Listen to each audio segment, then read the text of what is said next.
I'm kind of at that point now where I'm hungry again to have space and time to think about new music, and you know, I've released, pretty much emptied all of my pockets now at this point with regard like whatever's left over from the album process. So yeah, I'm kind of hungry to feel my way through new work again. Yeah.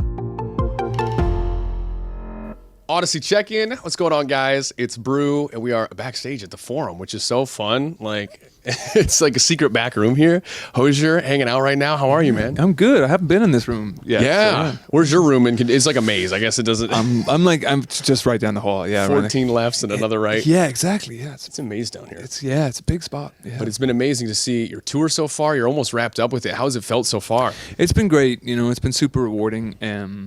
The crowds have been amazing. This tour, we went on sale last year and was kind of sold out quickly. So to release music since then and have new music to kind of play to audiences, also at the same time, it's been fun. Mm-hmm. It's been fun. Absolutely. Yeah. And to think back, I just get retrospective about everything. Like 10 years ago, Hozier, the first album. Does it feel like a decade when you think about that? Does it feel long? Does it feel like yesterday? It's funny. It's so weird. And touring, like a lot of that time I spent, 6 of those 10 years, 8, maybe 6, 7, 8 years, depending, like maybe 6 to 7 years of that was me on the road or promoting or touring or something.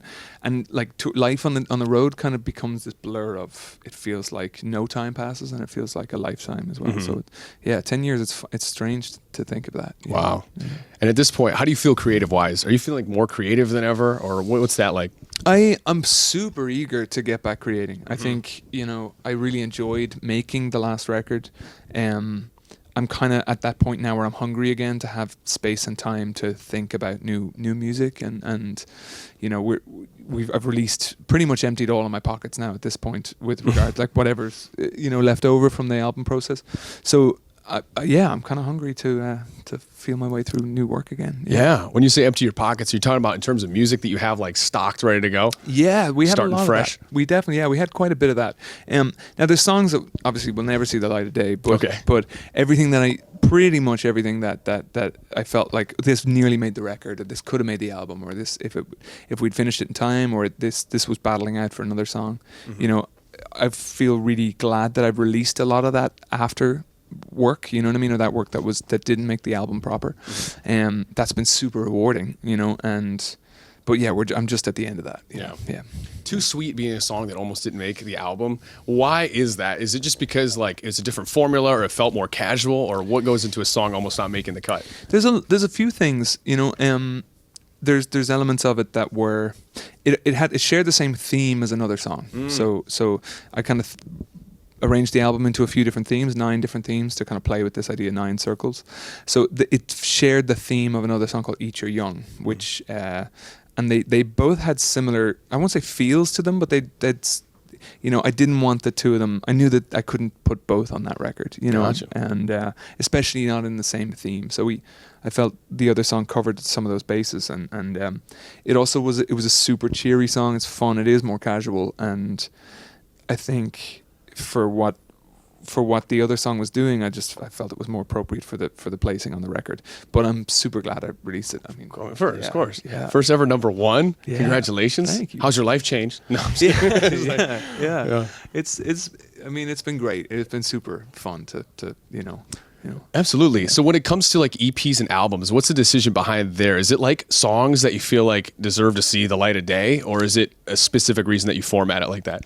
I think for me, the album, some of the kind of something that inspired the record was this whole sort of the inspiration was Dante's Inferno. So Inferno, this kind of old poem, this old epic poem, I suppose, from this Italian poet, and that's where the themes came from.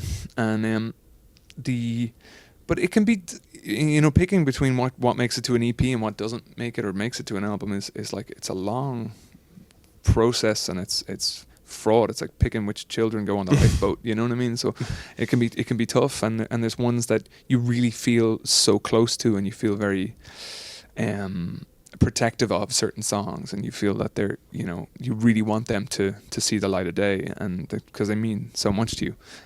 So it's tough, and everybody has their favorites. Your producer, the team that you work with, are going to have their thoughts. You have your thoughts. It's a whole process. Oh yeah, absolutely. And working with family a little bit. Your mom's such a talented artist, man, and working on the albums before, like painting. Did she have anything to do with the latest album?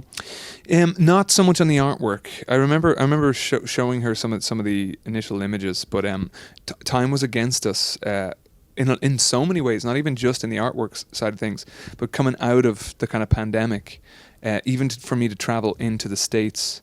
Like the borders opened up, and then I was like, okay, finally I can get in. The borders are open. I can work on the record, but time was against me. So there was a lot of stuff. Maybe again, I'd love to do something again. But for this record, it was a photographer called Julia Johnson who took that shot. Oh, nice. I sent her a few sketches of a mouth in dirt, and Julia Johnson and her wonderful team kind of built this apparatus that I could sit in and Oh, gotcha. I thought they meant they all photoshopped that. I was like, dang, that's impressive. No, I was so you did lay in some dirt. Yeah. Gotcha. Totally, yeah. Amazing. Well, other collaborations, like I love Northern Attitude so much, and that you're able to work on that. I mean, between being incredible songwriters, like the luscious locks, a beard, what else are you sharing in common with Noah Kahan when it comes to you guys in a room? I sometimes...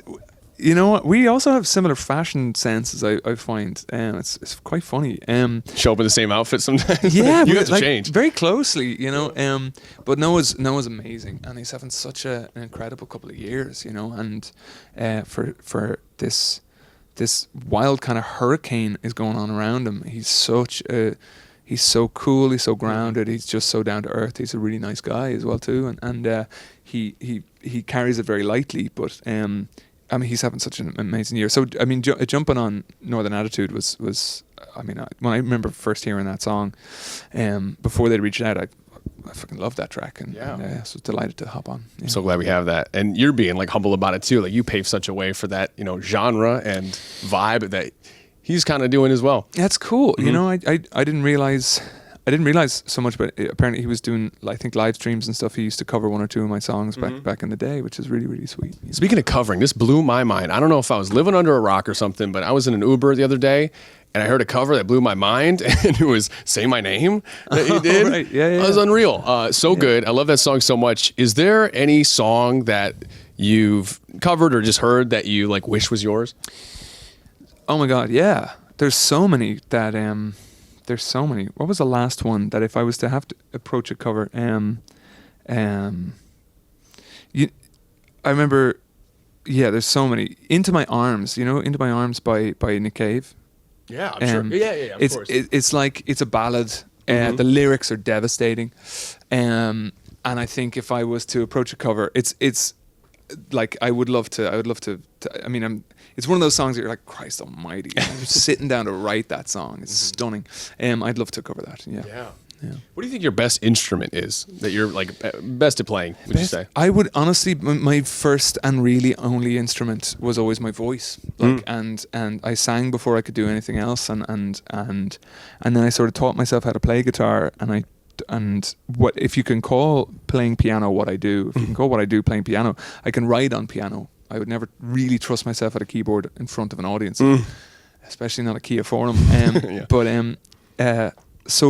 Guitar, I treat it like a tool that I'll get out of it whatever noise I need out of it, and it's the same with piano. I'll get out of it whatever noise I need out of it, and I'm not an instrumentalist really. So, right. So, is there anyone you wish you could play, that you were just great at? Oh my goodness, yeah. The sitar, whatever those things. I wish I knew how to play that. Freaking cool. You're crazy on a song. Yeah, I always loved the sound of cello, and that's why it's kind of featured on my first record, and with strings on the second, and then there's a bit of cello on this record. I'm touring with Larissa Maestro, who's a wonderful cello player.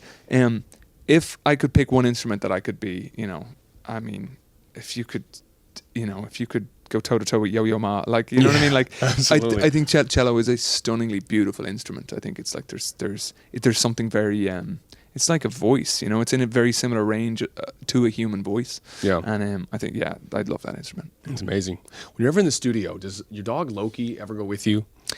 I don't have my dog. I don't have a dog called Loki. Where did I get Loki from? Yeah. I thought you named it Loki. What's your dog? Do you have a dog? We did. I had a dog. We had a family dog who sadly passed away last. Oh man, Christmas. What are we talking about there? I'm so sorry. No, it's okay. It's okay. But bring that up before a show. But the family do. My folks recently. I got a dog.